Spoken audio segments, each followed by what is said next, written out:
Today, we are blessed to present one of these insightful lectures entitled Buddhist Stories, 7 Pictures of Gold, Part 1 of 3 on Between Master and Disciples, given in Chinese and English on August 12th, 2015 in France.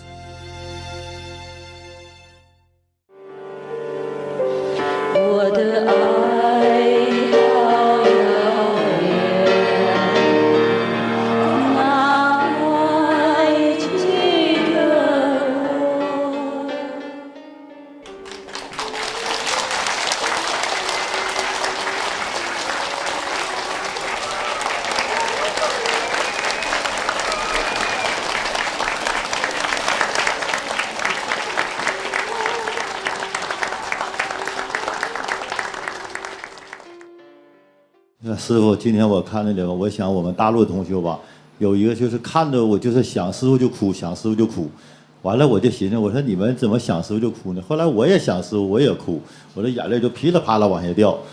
所以说完了说，我成天我就是我在家没事我就演习呀，我说的我见着师父了，我要给师父朗诵歌。我们大陆有个话叫说的，我们大陆的浪漫叫唱歌，唱歌，哎对。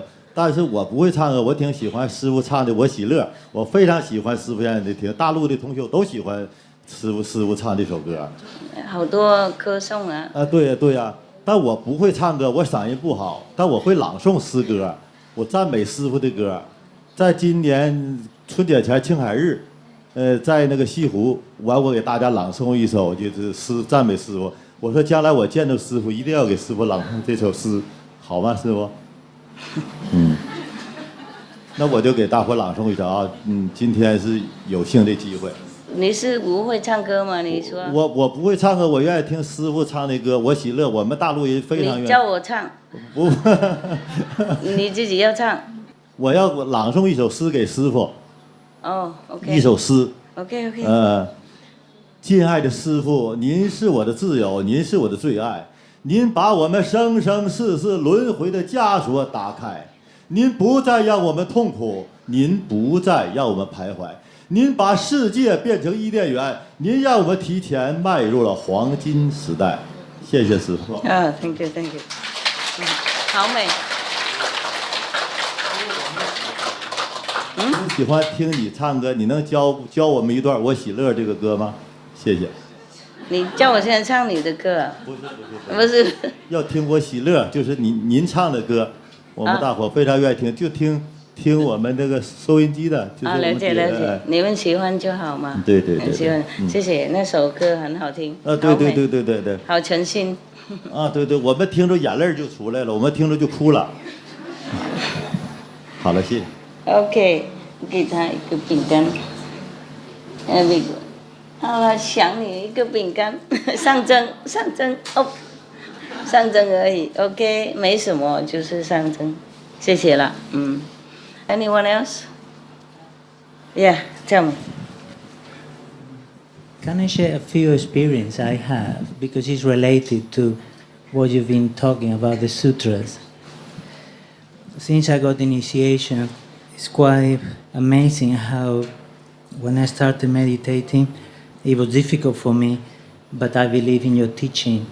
And every single time I have a question, I ask you in my meditation. And then you come into my meditation and tell me what to do. And then, because it was difficult for me to meditate and to wake up, I remember my son, he was just 2 years old at the time. And 5 o'clock in the morning, he wake me up. And he said, meditate. And then he go to sleep. And then after a while I get used to it. And then I realized, even my mind, I believe in your teaching. But my mind was complaining, oh, this is too tough and difficult to meditate, and tiring and at the time. And then I carry on pushing myself to meditate more. And my mind complaining is difficult, but because I believe in you and in your teaching and everything you teach, I used to have this argument with my mind because I said, what Master is saying is right. And everything she's teaching is good. and then my mind have a different opinion. Understand? And then I didn't listen to my mind, and I forced myself to meditate more. Yes. And then the more I meditate, and then I start 2 hours, 2.5 hours, and slowly I increase it every week 5 minutes, and slowly 1 minute, little by little. Good boy. And then think it was getting better and better, and think it was arranged in a way. Any time I ask a question, if I didn't get in my meditation, I ask you for the answer, and then you answer me through the TV. When I turn on the radio, yes. or someone on the street, like you say about the Buddha, Yeah. he come and he tell me, but straight away. Yes. Like for example, I was doing too much sound. Oh, okay. I was doing 3 hours sound at that It's time. good. And then I was thinking, oh, it is the right thing to do. And then I was in the center talking with a practitioner. Yeah. And then suddenly another brother came, and in the middle of the conversation he said to me, what you are doing is the right thing to do. Yeah. You know, things like that. Yes. And then I was living in the UK, and I moved to New Zealand. And then I realized at that point I need to meditate more. Yes. But I had to go there, and I had to work full time, and I didn't want that anymore. I wanted to work part time, and have more time for my meditation. Yeah. And then I couldn't sleep because it was all in my head all the time. I don't know what's going to happen, because I'm going to carry on meditating more, even if I had to give up everything. And then a miracle happened, and because I moved there, I need money to buy a house and not have a mortgage, and then I can work part-time. Yes. And then I went to see my accountant, and he said to me, oh, if you can bring your pension from the UK to New Zealand. This miracle that was happening to me after I increased my meditation. And then because I was thinking that way, I want to meditate more because that's what I want, and I choose to do that. Yeah. And then this miracle that was happening to me to help me to achieve that. Yeah. And then when the accountant said to me, oh, you can bring your pension from the UK to New Zealand, and then if you buy a house, you can use it. And then I thought, okay, I worked there only 4 years, maybe I have $20,000, something like that, and my wife as well, a few years. And then, but he said to me, oh, it will take a year or two for the pension to come in. And then after a month, he called me and he said, oh, this is a miracle. He said, the money is already here. He said, I don't know how it happened. Yeah. And then he said, but this is a lot of money. And I said, but I didn't put much money into the pension. And then he said, well, you put it there, it multiplied many times. And on the way to New Zealand, multiplied again another 3 times. And then I have enough money to have this house, and then don't have mortgage, and then I can work part-time, and then I can meditate more. Congratulations.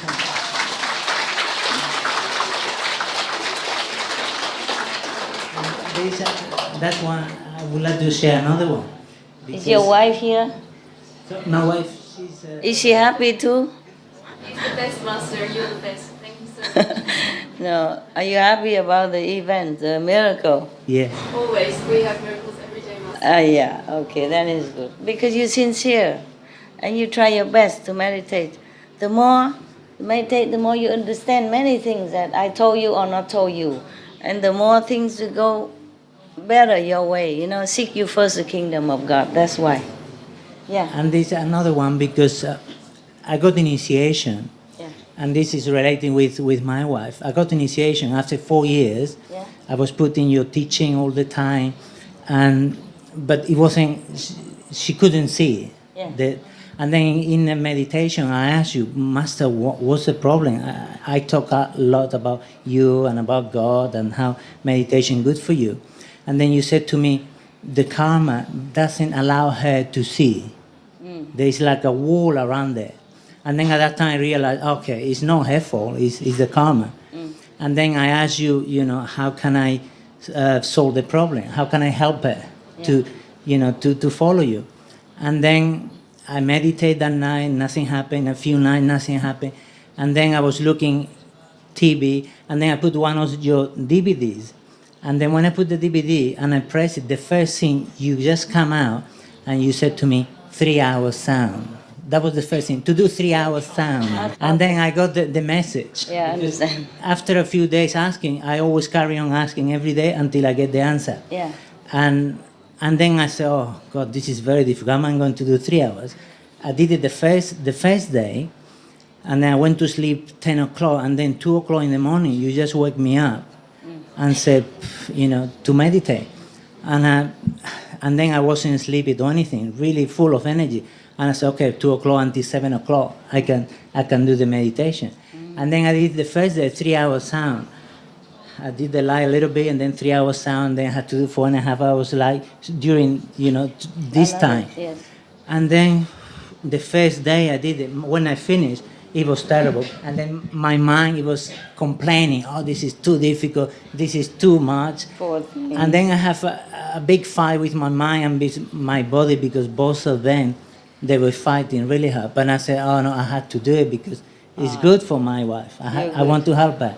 He loves you so much. And then after a month doing this, forcing myself to do, after a month, she came to the room and she said, Darling. and then she said, I want to follow Master. I want to do convenient method. Oh, wow.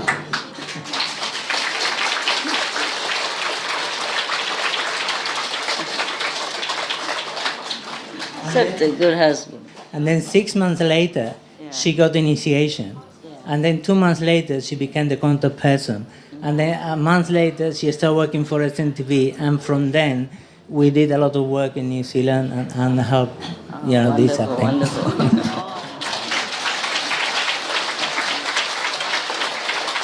Wonderful. Yeah, but he's a good man, a good practitioner. 1 month meditation, 3 hours every day. I mean, the sound, even numbness and everything. I really respect you. Thank you, Master. Thank you so much. It's not easy to do that. 1 month long, every day. Yeah, but what we wouldn't do for heaven, no? to help the loved ones. So if you complain about your wife or your husband, then do the same. He's telling that for all of you, okay? But it's difficult, I know that. Difficult. But he made it. Yen, look at that, huh? Yeah, it's a good example. But thank you for being a good husband as well. My God, if anyone do that for me, I marry him. For me. Very good. And I would like to share the last experience, because this is amazing. You're so emotional or something? Sorry? Emotional because is this too difficult? No, because they are very strong miracle. I mean, really powerful. Yeah. I mean, this is only 2, but there happen so many to me. I can read many of them. Yeah, your wife said every day. This one, it was about your loving the silent tears. Loving the silent tears musical. Then I was talking to my wife. I said, "Oh, this is a good thing. Maybe we should put it on the radio." And then we contact SNTV and we said, we want to put this on the radio in Radio New Zealand, because at that time we were doing Wellington's radio every weekend. Oh. Already for 3 or 4 years, and we knew things that were getting better, and your energy, it was expanding everywhere. And I noticed the weather was getting better, less wind, everything was getting better. In your city? Yeah, in the city, in Wellington, in New Zealand. And I said, okay, but just ask SNTV and see if they want us to put your Love in the Silent Tears on the radio. And then they agreed. They said, oh, yeah, that would be good. Then we did it for 18 weeks. And then 1 week, another 18 weeks. And after the 18 weeks finished, then, okay. And the thing is, what happened in between is it was like a lot of pushing from SNTVs for us to put it in. And I said we were talking, my wife and I said, oh, maybe Master want to bless Wellington for some reason. We don't know why. It must be a reason for it. And then we did it for 18 weeks. 2 weeks later, it was an earthquake, 6.9. Oh, God. I was working in the hospital, and the hospital was shaking everywhere for 4 or 5 seconds. And 2 years before, it happened in Christchurch. Yeah. A lot of people. And then I thought, oh God, if the hospital is like this, because the hospital where I was working, it was made for earthquake, and it was very shaky. And then when I went out, nothing happened. 6.9, and nothing happened. 7 point, yeah, almost. 6.9, yeah. And in Christchurch wasn't that strong. No, yeah, and in Christchurch it was 6.2, I think, Yeah. or 5.9. And then so much damage, and here 6.9, nothing happened. I know it's because you're blessing from the loving and the silent tears. Yeah, any, not just.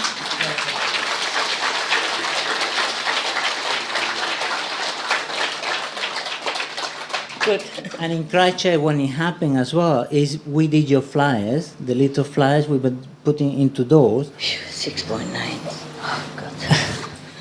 How do you know it was 6.9? Yeah, they say. They say so. Yeah, they say so. And then just a few seconds and gone. Yeah.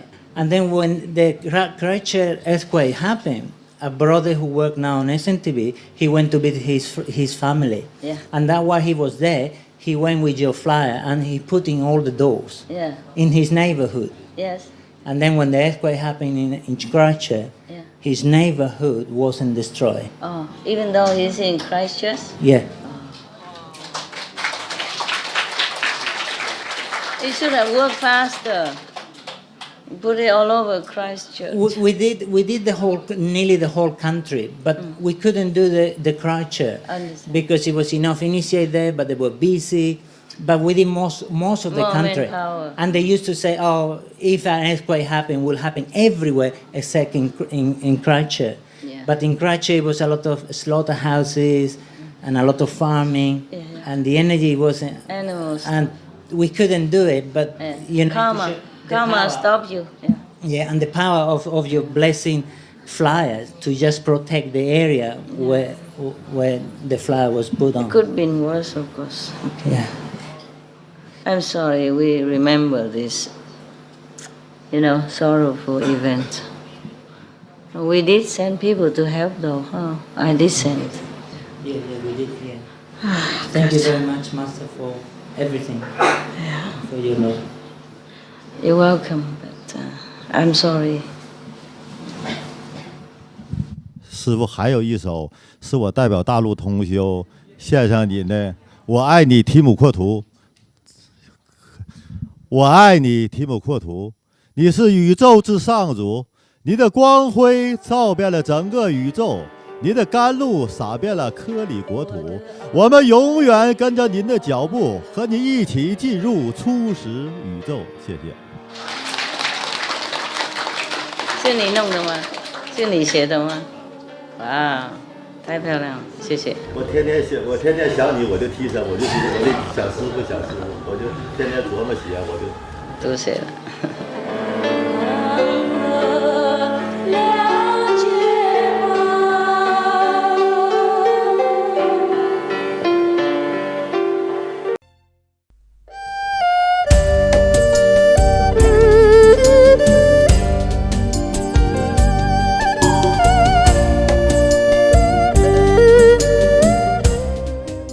Hi, Master.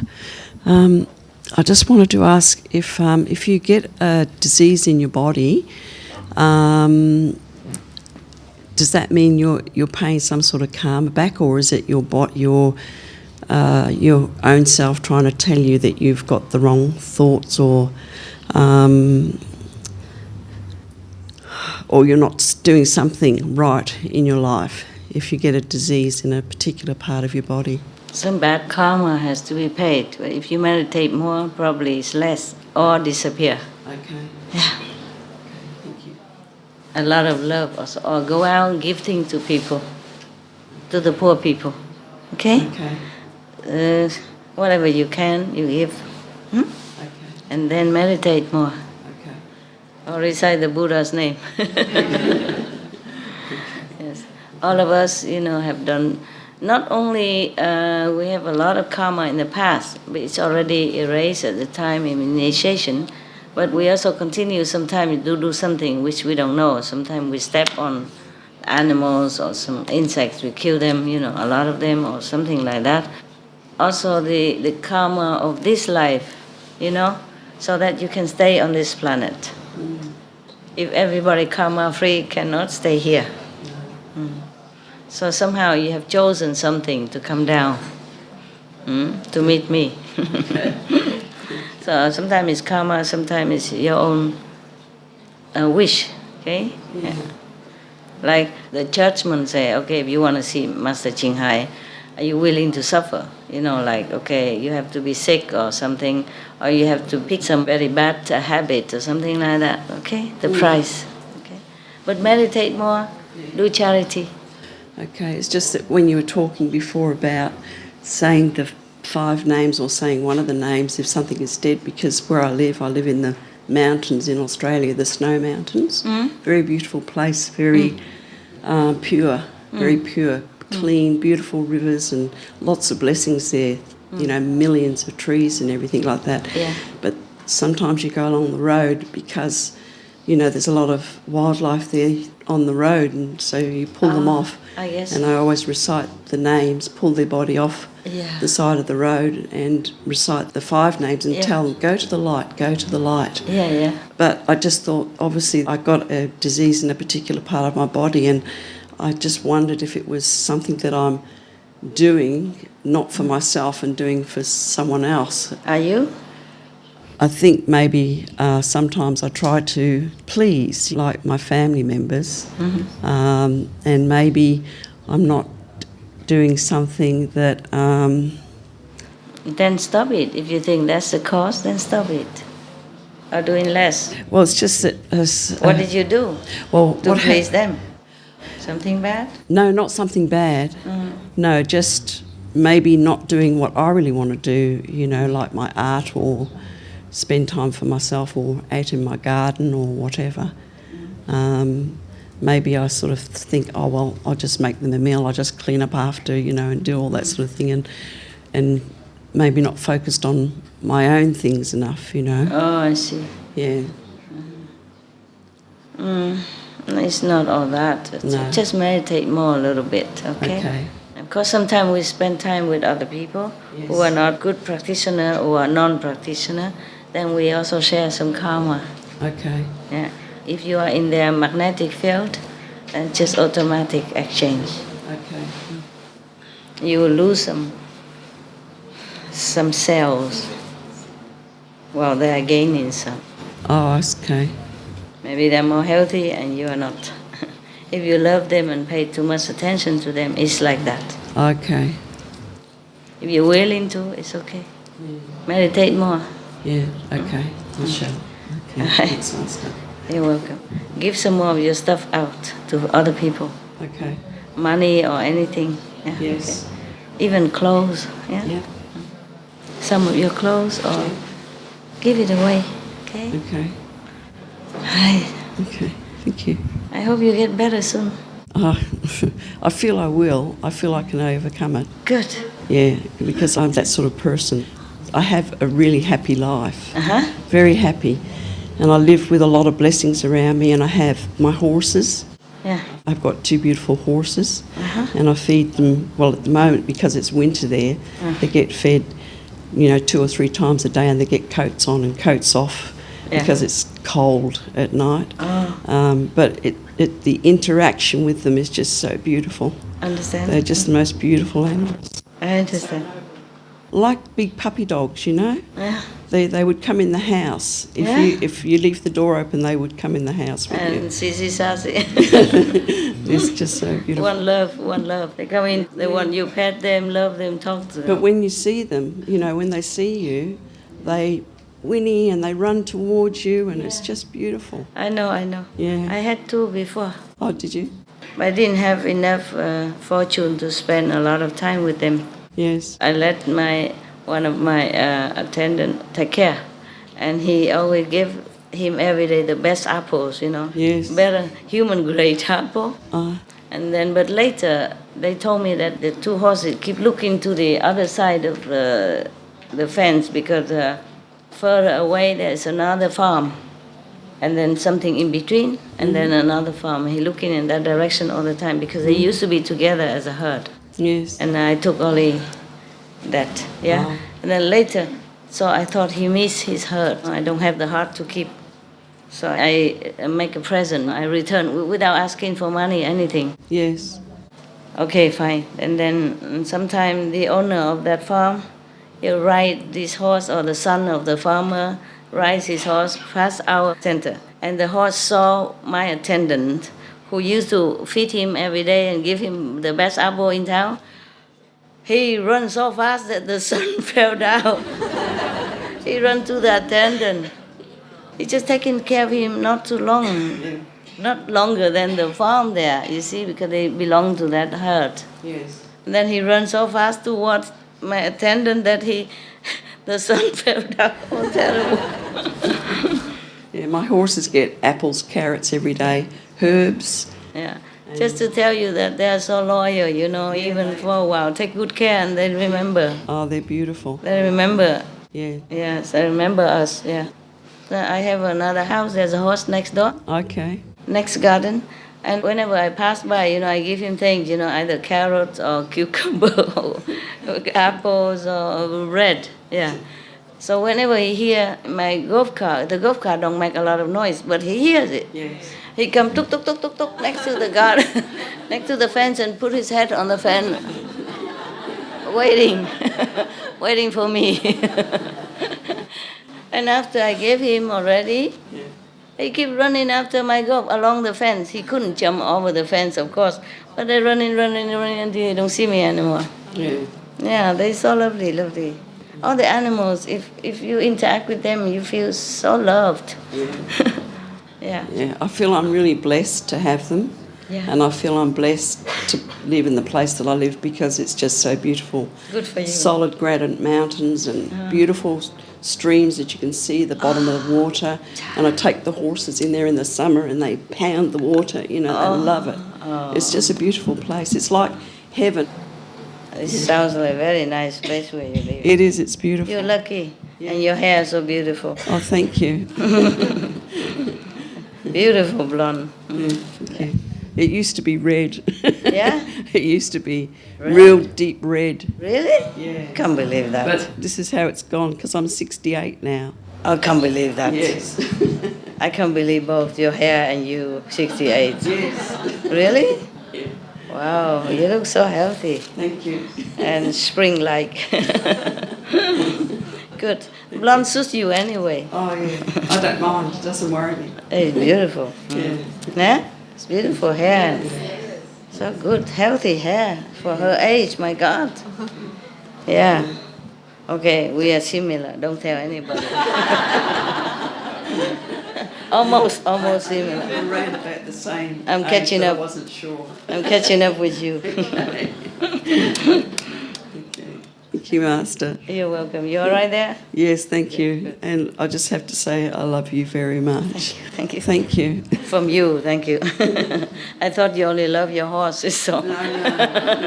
No, I think of Master every day. It's different, I know. So thank you. Different sorts of love. Yes. No, it's the same source. It's just, I'm just kidding. I'm not jealous with your horse. Also, just like I love my dogs, but I also love you. You see, it's different. Okay, next one, or you want to hear a story? What is better for you? How many stories? Raise hand. Wow, it's a big forest of hands. So many nice stories, but okay. You want to, I don't know, they're all story of the past, you know, it's all very, very, very nice. A short one, okay? Oh, a long one. Huh? Long one?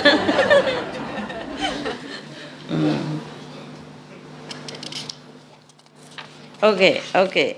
There's a story about the 7 buckets of gold And another story about how to get a better wife. Which one you like? Huh? Wife? Gold? Who's the wife? Raise hand. I mean, who for the stories of wife? Raise hand. No? Okay. How to get compatible wife, you know? Yeah. Who for gold? Oh, so nobody wants a wife and nobody wants gold.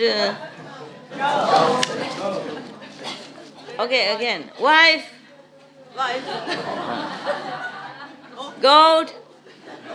Oh, everybody like money, money, money. All right, money. I check it, then I lost it. Oh God, oh God. Oh man. Suppose the story is not good, don't blame me because I haven't got time to check it, okay, huh? Gold was here and now it's gone. Gold gone. Oh, here it is.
Okay, 7 pitches of gold. First, I have heard one time the Buddha was in a Save country in the gold garden of the Prince Kida. That year, in the retreat time, in monsoon season, the Buddha and the monks are making retreat. You know, I told you already before, when it rains, it's difficult to go out to beg, so the Buddha has a good place to stay and the disciple bring food and drink to offer. Okay. But that particular year, the Buddha allowed all the monks to go anywhere they want to do retreat or something by themselves. During the monsoon season, they go anywhere they want. They don't have to stay with him. After the time's up, everyone came back to pay obeisance to the Buddha and receive his fresh teaching and encouragement. The Buddha and all the Sangha, 9 weeks, 3 months separated. So now everybody come and pay obeisance to him. Buddha was very pleased to see them. With mercy, he raised his hand and anointed their head. And then he asked, all of you went far away, everything was okay, the retreat was peaceful, did you have good experiences, did you have enough food and drink, are your body fine and not too much sickness? So everybody say, pray be the Buddha, we rely on your merit, everything was okay everything was sufficient, and we also have success in teaching other beings, everyone happy. Yes. Normally, the Buddha merit is immeasurable. Everyone, bathed in his blessing, and no one from the heaven to earth can compare with him in his power of merit. But today, he asked all the Sangha, but with kind of very humble attitude, when he asked about their health and their well-being. Not like normal, not like used to. So they think there must be something, something special. So Anand, of course, he said, I come in front of the Buddha, kneel in front of him and ask the Buddha. I mean Anand, yes. Praise be the word honored one. You came into this world is a very rare phenomena. Your merit and wisdom as vast as the sky. Today you have asked about the well-being of all the bhikkhu, but with a very humble and respectful attitude. I wonder, what does it mean? Yeah, please explain it to us.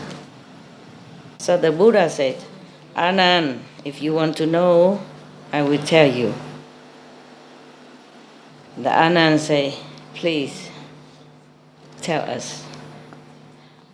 The Buddha said, Anand, this story begins from long time past.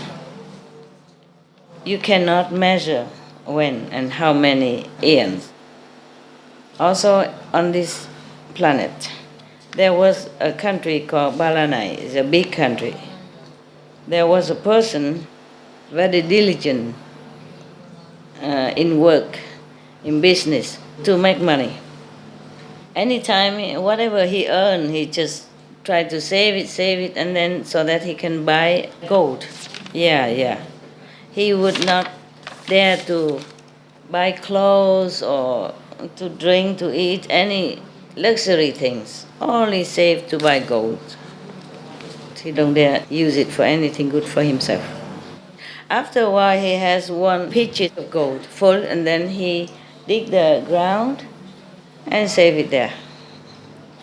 And then just like that, continue, many years, diligently working hard, but don't dare to spend. And then he doesn't even help his parents or family members.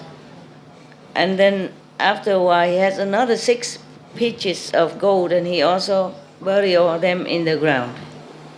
Unfortunately, after a time, he caught some sickness and died. But because he is so attached to his gold pitchers, so he was born as a snake, poisonous snake, with the tongue, He was born right in his house, so that he can guard these 7 pitchers of gold that he alone knew where it is. He never told anyone. You should have bring it here, huh? We take care for him. If we don't care about gold, we wouldn't do anything about it.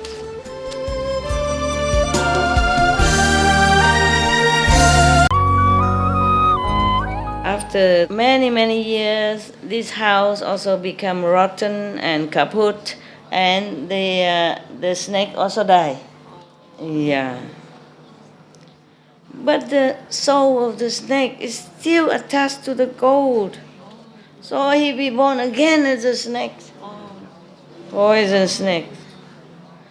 And many 10,000s of years, again and again, is born as a snake. Just to keep these 7 pitchers of gold, around that area all the time. He never gone anywhere. And then after many thousands, tens of thousands of years, he realizes it's useless. What can you do with the gold when you are a snake? You can't even hold it. Right? Can't even eat it. Can't even take it to the bank and put it in. Can't even use it to exchange for whatever that his beloved food. So he feels very fed up now, fed up up to there. So he was thinking to himself, I mean the snake was thinking, the snake can think, huh? Mind you. Because of greed for gold, so I have to be born in such a terrible, ugly body like this. So it's maybe better I bring this gold to make offering. He mean Buddha or Sangha. And then I will use that merit to wish for a better life. Very wise. Either in heaven or on earth, okay? After he thought like that, he crawled to the edge of the street, the main road, and hid himself in the grass. And then when one person passed by him and he yelled very loud, call him. And the person heard somebody call him, so he looked around, he don't see anyone. He's hiding inside. And then he want to continue to walk away. And then the snake crawled himself all the way out in the middle of the street and say, hi, uncle. Come here, uncle. I have something I asked of you, a favor. And then the person saw there's a snake, it's poisonous snake. He said, oh, you are wicked, poisonous being. Why you call me? You want me to go near so that you can bite me, huh? I'm not stupid. So the snake said, yeah, it's me, I'm poisonous. But if you don't come here, I will kill you. And then, the guy was very scared, but what to do? No choice. So he came near the snake. He's afraid, but come near. Because if he doesn't come, the snake would also fly to him and bite him anyway. Yeah. And then the snake said to him, my house have a pitch of gold. It didn't say 7, so I don't know yet. Can you bring it and to make offering for me? If you don't do it, I bite you dead right now. So the woman said, yeah, I have you right now. Hey, no problem. And then the snake led the man all the way to this old house. Many 10,000 years ago, still remember where the house is, still remember where the gold is. My goodness sake. All right, so, and then he tell him to dig out one of the pitch and tell him, okay, you bring this pitch of gold to a temple and make offering. But you take out a little bit first. Use that to sell and then exchange some money for rice, food, fruits and vegetable and all that. And please make a vegan meal to give it offering to the Sangha, the monks. Yeah. Whenever you know that the monks will come and accept the offering, you bring sticks here so that I will, like coil on it, and you bring me over there to the temple to see the Sangha eating. Yeah. So they do everything like that, and then the abbot of the temple said, oh, what kind of miracle. The poisonous snake still also know how to make offering to the Buddha and Sangha. Okay, I will help you to do that. And then the passerby say, what is the day? So please tell me. So I will prepare. So he say, the next 15th day of the month. This is normally is a vegetarian day. They eat maybe first day of the month, middle of the month, and then end of the month. Some people eat 4 days vegetarian. They try their best, and some 10 days, like that. That is also the day you can repent your sin. Yeah, so it's a very, very good meritorious day. Okay, so the person said, okay, I will go home and take care, arrange it, and that day I will come. And the day came, and he really brought a stick, came to the snake area, and then the snake was very happy to see him and asked, how are you, and in French. Comment allez-vous? In Togolese, I don't know how. Togolese? Togolese, comment dire, comment allez-vous? Togolese? Enfant? Vous n'avez pas un native language? Togolese? Au revoir. Ah, au revoir. That means how are you? Okay. When you see him, you say au revoir. It looked like goodbye. It sounds like goodbye, like au revoir. Okay. All right. So then he coiled himself, wrapped himself around the stick, and then brought to the temple. And then the person, cover the snake because he's very big, big. They cover the snake on the stick with the blanket, something like this, so that people don't see it and get scared, And then some people are still curious. What are you carrying? So beautiful. And he don't say nothing. And they ask again, what are you carrying on your shoulder? It's so beautiful. He also don't answer. He cannot say it's a beautiful snake. They ask him 3 times. He don't answer nothing. And then the snakes saw that he didn't answer. He was very angry. He thought, this man is very rude. People ask him 3 times respectfully and he don't answer. He's so stupid, so stupid. At that time when he thought like that, and he's also angry, so his poison his poison comes out because it's snake nature. He really want to spray the poison and kill that man right away. But then he thought, no, this man is helping me to do good deeds, so I should not do that. I have to be patient. Right. And then when the man walking until some place is empty, nobody in the field, and then he said, please let me down. The snake said to the man.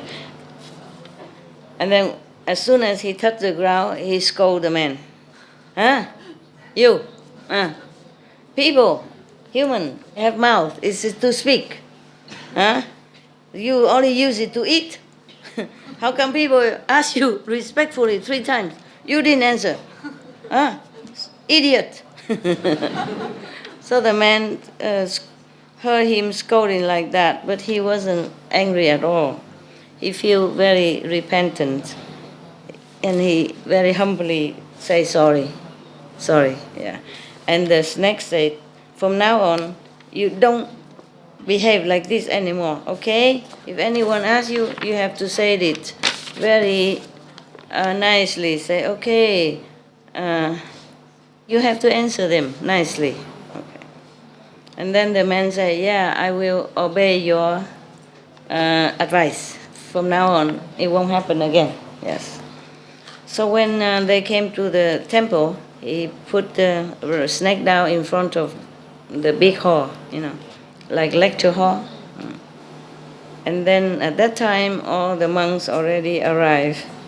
And the snake told the man to bring incense, to light incense, to offer to the Buddha.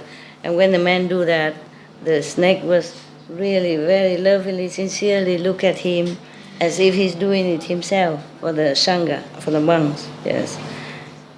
He has not even blinked his eyes all the time that the man was doing the ritual, make offering to the Sangha.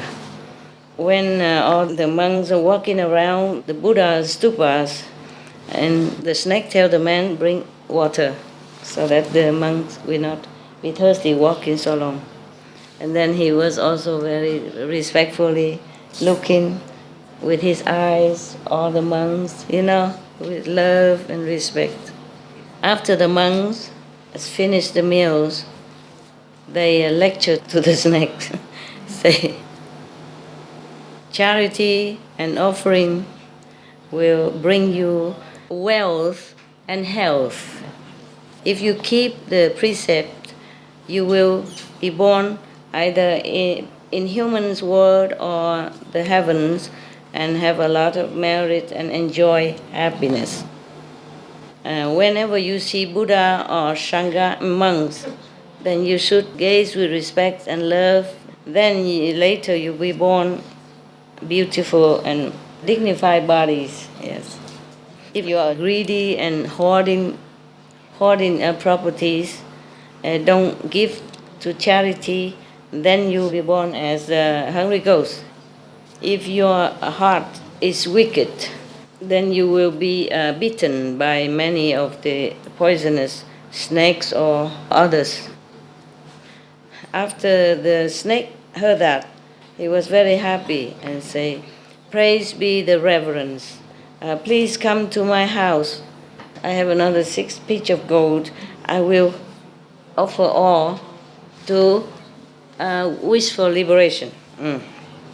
Then the abbot of the temple and everybody go there and then bring all the 6 pieces of gold, come and offer it to the 3 jewels and do some praying for him and forward this merit to the snake.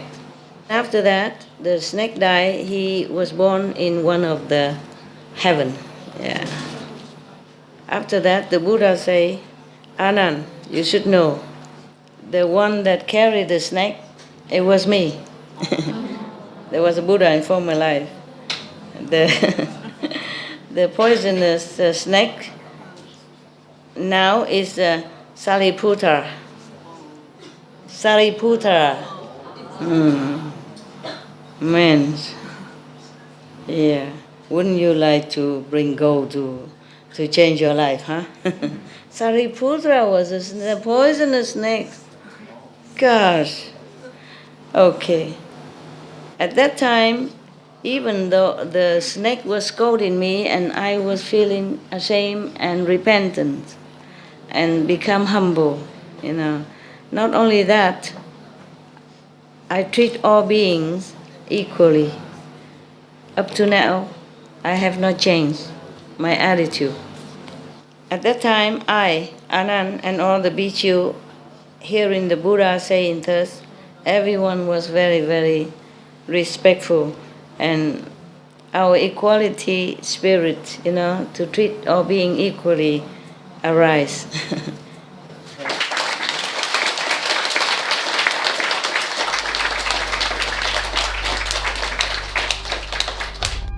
We should really thank the past masters, monks and nuns and scholars who have taken time to record the Buddha's teaching after the master's nirvana, and also for the past and present persons, lay or monks or nuns who have really dedicated themselves, sacrificed their time and precious health or under any difficult situation to translate this so that I can read it to you. We have to thank them.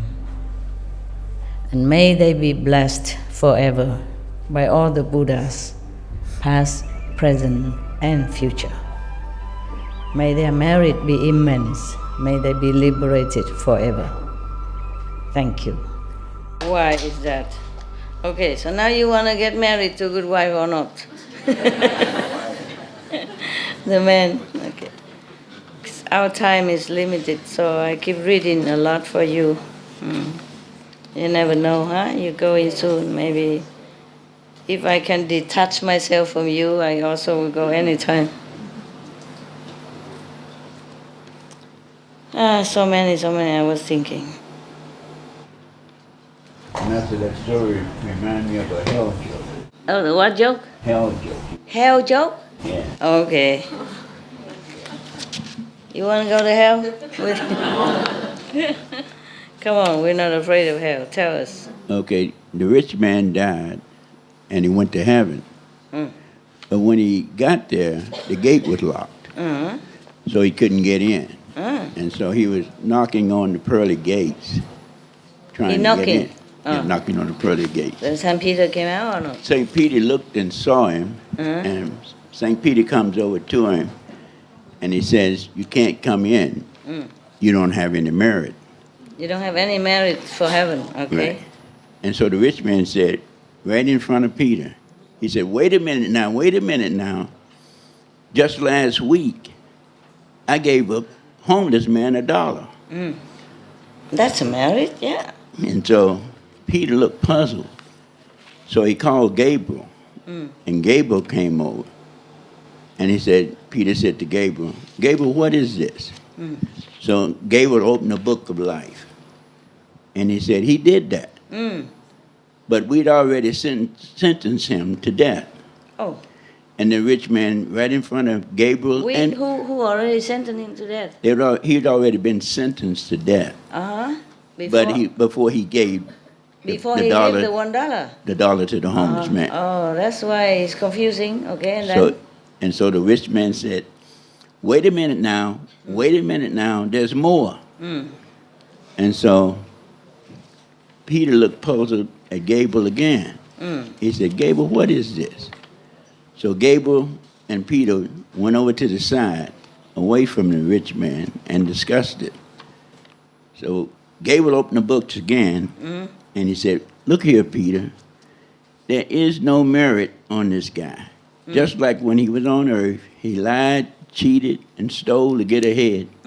Now he's trying to lie, cheat, and steal his way in heaven. Yeah.